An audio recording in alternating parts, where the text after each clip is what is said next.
Welcome to the Lions Den.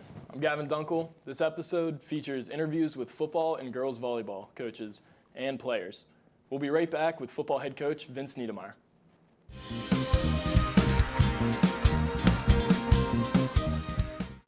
Welcome back to the Lions Den. Let's start the show with football. We're joined again by AAHS football coach Vince Nedimyer. Coach, welcome back. Thanks for having me again, Gavin. So, after last week's loss, what would you say is your biggest takeaway from that game? So, we had some goals set in place, maybe more on the defensive end where, Bishop McDevitt was scoring a lot of points against pretty much every opponent that they played. Our goal was to try and hold them to 14 points in the first half. And I know you can't take away plays from another team, but we were kind of right where we wanted to be if you take away their long touchdown pass where we didn't tackle great on their sideline and the kid broke for about 45 yards. But takeaway from it defensively was, for the first three quarters, I think we played pretty well. Offensively sputtered a little bit, had the ball on the plus side where, we just couldn't finish drives and tried to put our kids in position and call some different plays, and it worked out, unfortunately, in McDevitt's favor. But, the takeaway overall, we were proud to a certain extent. So a lot to work on, though, going into this week. Now, although the running game could have looked shaky at times, we actually had stopped them compared to other teams that they've played this week. How proud are you of the defense because of that? That's one thing we've kind of hung our hat on all year long is that we've forced everybody to kind of have to put the ball in the air. Coach Adams, Coach Pshotti, and those guys on the defensive side do a great job scheme-wise in terms of, getting our kids in position. But ultimately, and you're there, you hear it, we have our kids are playing at a high speed. And, you're watching on film and on the defensive side of the ball, when you have 7 kids at the point of attack, it's tough for a team to be able to run the football. Definitely tip our caps to our kids. Our kids have been playing their tails off all year long on the defensive side, especially against the run. Now, looking at these positives, how can the team build from these? I think it's just in practice we have to continue to buy into what's being put out there by our coaches, and I think our kids have done that. We don't have time to rest. There's nobody on our schedule that we're going to be able to just walk all over, and that stands true again this week against Harrisburg, who I think is ranked in the top 5 in the state. Our kids have done a nice job in looking at it as an opportunity to go play against some kids that are going to some high-level schools throughout the country. So we just look to continue the same things. We're not going to change how we approach it, and just hope that our kids show up on Saturday ready to go. Now, we have a few players out this week. So how are you addressing discipline and accountability? It's tough, but it's also, I feel like, one of the easier things to do, because in the end, they're kids. And, our hope is that, when things like that have to occur where, actions are had on the field, and then we have to sit back as a coaching staff and look at what we need to do. Ultimately, it's a reflection of me and kind of how we run the team and how, what my expectation is, and then you have to make decisions based off of the information that you have. I don't doubt that the kids that are not playing are going to bounce back in a positive way, but, we've always talked, as you've been there for 4 years, with absence comes opportunity for other kids, and we just hope that, the kids that now have a little bit of opportunity can do some things for us on the field. Now, obviously, Harrisburg is going to be a tough matchup. So what would you say is the key to competing with a team like this? A lot, very similar to last week. We got to try and slow them down. They have, like I said, they have a really good running back that I think may be committed or is at least being looked at by Penn State. They have an offensive tackle that's going to Penn State, already committed, wide receiver that's going to Rutgers. But these are things that are not new to us. We've been competing against this pretty much since we've been in the league. So, we shouldn't be starstruck. We shouldn't be in awe. We should go with a mindset that, we're going to buy into the game plan that we're putting out there. Going to be very similar to last week's game plan. Try and slow them down. Try to keep the ball away from them. Move the chains on offense and just see where we're at in the second half. All right. Well, thank you for joining us, Coach Nedimyer. Absolutely. We'll sit down with two football players after a look at the upcoming sports schedule.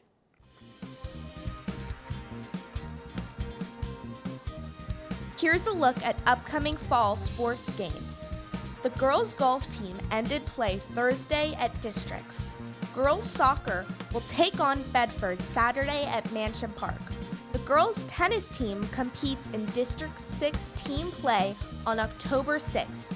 The Lady Spikers will compete in the State College Volleyball Tournament on Saturday, while the girls' cross-country team travels to Northford, Connecticut. On the boys' side, the football team has a rare Saturday game against Harrisburg in the capital city. Boys golf takes the course in District 6 regional play on Wednesday. Boys soccer is at Mansion Park against Allardyce on Saturday. And, like the Lady Harriers, the boys cross-country team will also compete in Northford. On Altoona. It's time for a player's perspective. Judah Curry and Khamden Thompkins join us now. Welcome to the Lions Den, guys. Thank you. Thank you. So, how would you describe the team's chemistry this year? I'd say it's definitely way more together this year compared to last. We have way more people stepping up and taking ownership to when they mess up, but they're also holding each other accountable without trying to be demeaning towards people and making sure that everybody knows what they're doing and how they're supposed to do it. Like, especially with the backups, the first and second string are making sure people know what they're supposed to be doing without coming across negative and making sure that they understand where they're supposed to be and when they're supposed to do it. So, is it okay if I call you Beef? Yeah, it's all right. All right. So, you're going into your senior year. How would you say that you've stepped up as a leader? I think overall I wasn't as much as a leader I am now. Just like for the lower classmen, I think I just have to fit that role and become a overall better leader for them because they don't know what it's like to play on your last season yet, and I just want to show them that it's means something to you and this team means something. So the team's 2-4. Judah, how do you think, or I'm sorry, what do you think is the key to keeping the team motivated and focused throughout the season? The biggest thing is just to not forget all the stuff that we've done to get this far, because we put a lot of time in to even get to the season that we're at now, to double our wins from last year. So just to be able to keep that same mindset and not get down even when the season looks like it's starting to go bad, and just keep that same mindset from week one that it's us against the world here. Now, Beef, from a lineman's perspective, how important is starting fast to you? It's very important. You can't be hesitant. You can't be anything like that. You always gotta be on focus, always on time. Gotta make sure the person beside you is always paying attention, focused, and ready to go. Now, as a team, we like to have fun, practice, and everything. So, how do you balance that while also staying focused throughout a long season? I think the biggest thing is just to know when the time is to do it. Like when we're in practice and stuff, we stay focused. But then when it comes time for competition, we're focused, but we're making sure that you're still enjoying the game and realizing, yes, we're supposed to take it serious, but you still have to have fun with it or you're not going to enjoy it. So, Beef, what does it mean to you to have an opportunity to go against some guys that are going to go and play on at a Division I level?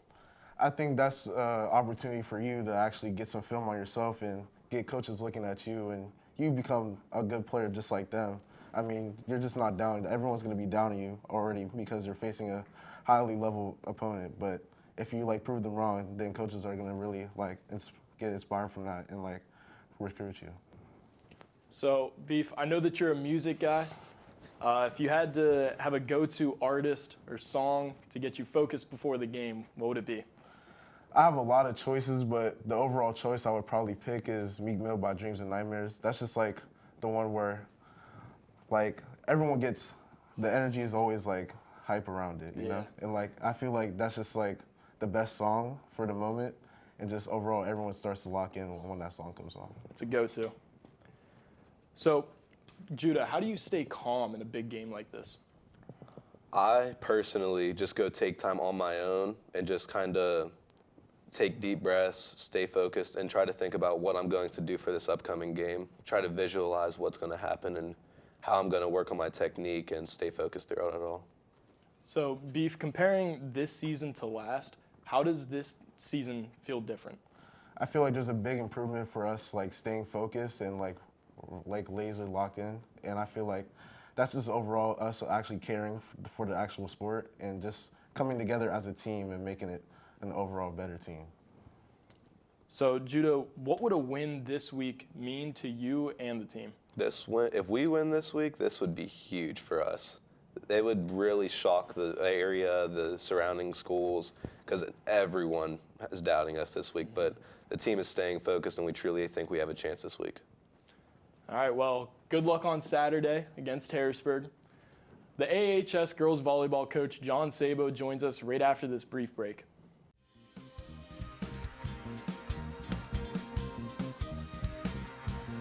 Don't miss a minute of great MLTV programming like the Lions Den and live sports. Be sure to like this video and click the subscribe button below. Help us grow viewership by sharing our links and events to social media. Thanks for being an MLTV viewer.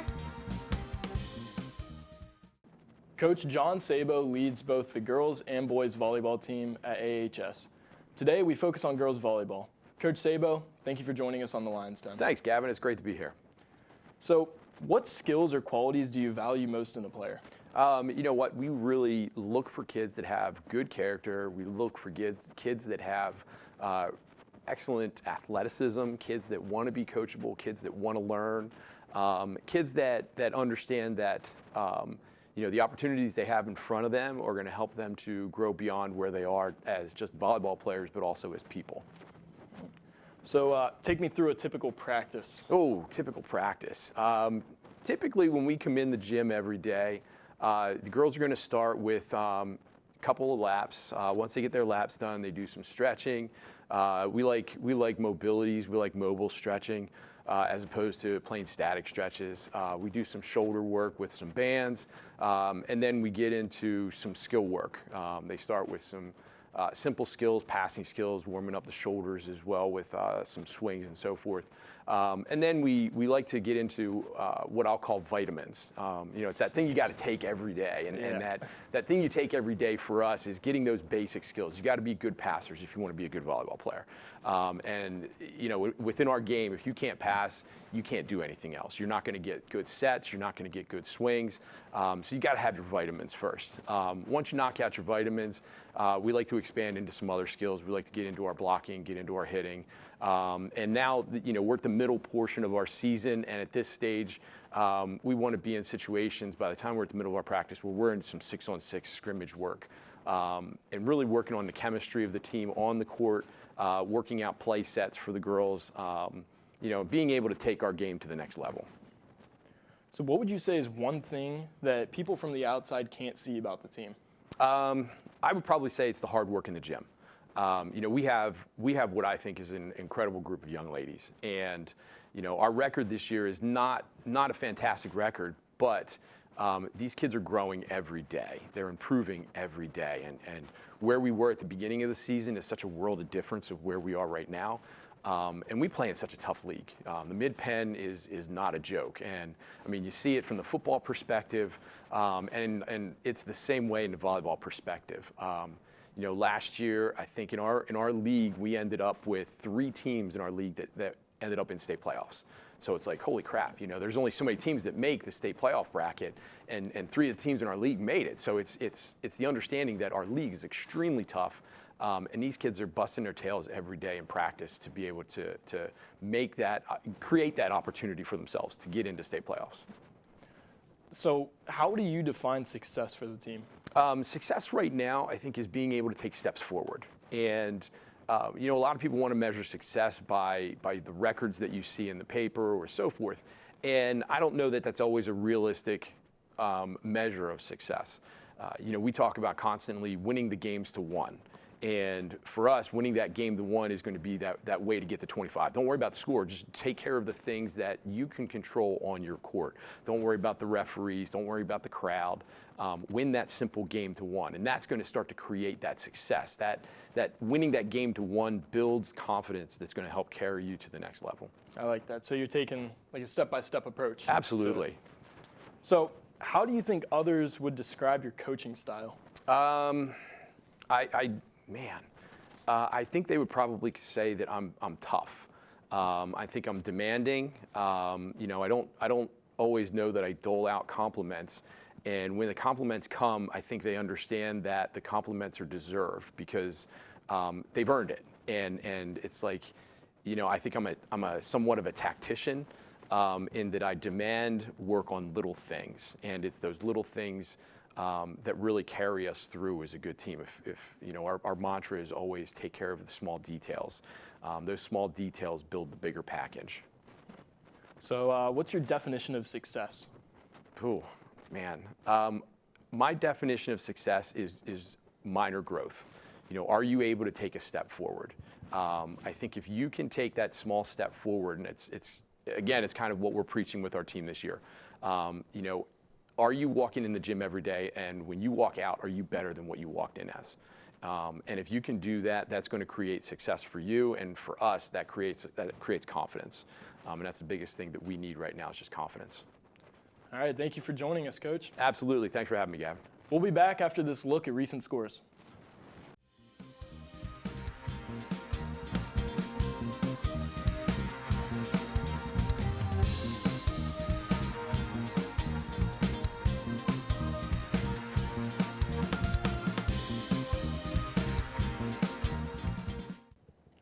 Our girls volleyball talk continues with players Maraya, Bittner, and Annalyse Yost. Welcome to the Lions Den. Thank you for having us. So, taking a look at the season, what would you say is your guys' biggest struggle right now?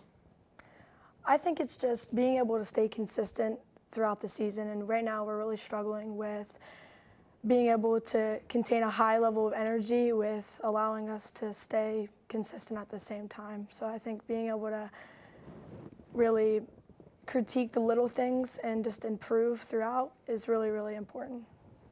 So, Annalyse, how do you stay calm in big games that get out of control?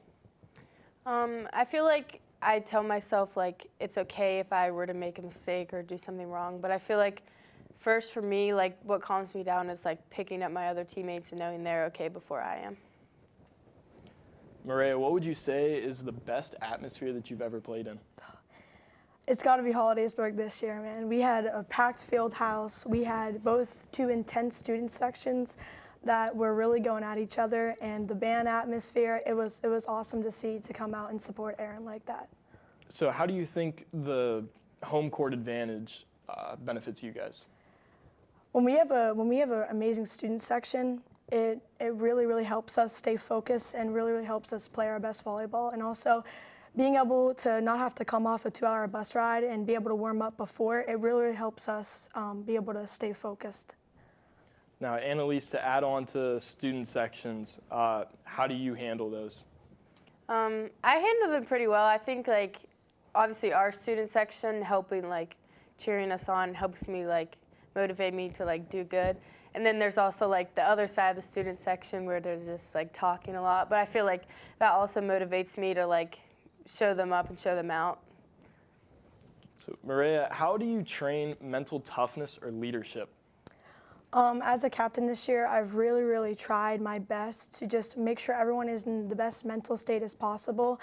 I think, especially now that we're starting the end of our season, we really, really need to make sure that the team is together as one, and just allowing them to stay focused and making sure that we're all together as one is really, really, really important. Annalyse, how would you say you've stepped up as a leader this season? I feel like I've encouraged, like, the younger girls to also help them step up, because obviously our team is young, and, like, at some point they're going to need to be leaders as well. So I feel like teaching them my ways, like, is helping them be leaders as well. So not only do we have a couple leaders, but we have a bunch of leaders. Maraya, how would you say you guys managed to play your way through adversity? I think we've been able to really push forward this season. I think we really just need to have a high level of consistency. So I think being able to just stay consistent and playing good volleyball and allowing the team to gel together is really, really important. Annalyse, what position do you play? I'm a middle hitter. All right, what do you like most about that? I most like getting to hit the ball or block the ball. I think it's really fun seeing the crowd react when I do something good up there. How about you, Maraya? I'm a setter, and I control the game, so I'm allowing to set up my hitters. And I think my favorite thing is when this girl over here slams the ball in the middle of the court. I'm freaking out, going crazy. I love it. It's my favorite thing. So, Annalyse, who would you say has the best celebrations on the team? Oh, definitely Bittner. She'll run to you, wrap her arms and legs around you, and yeah, she gets you going. All right. She definitely does. Do either of you guys have a favorite pregame ritual? Are you guys superstitious at all? Oh, I feel like an energy drink before every game is like always something I need. Okay. I feel like it just gets me going. It gets me a good start to the game. Need some good hype up music, maybe some coffee. Okay. Yeah, hype For up a music. game. What's the go-to artist? I'm a big Zach Bryan fan, so even though it's more Okay. calm and chill, I love listening to him. It All right. relaxes me. That gets you in the right headspace. Yeah. So after a tough loss, Annalyse, how do you bounce back after a performance like that? I feel like either the night after or the morning before, I feel like I focus on what I can do better or what our team can do better, and then obviously communicating that to the team like through the next practice so we can fix what we need to and get it better for the next game. All right, thank you guys for joining us on the Lions Den. So that's it for this episode. Don't forget to like and subscribe to the MLTV YouTube channel. Thanks for joining us. We'll see you next week for more AAHS Sports Talk.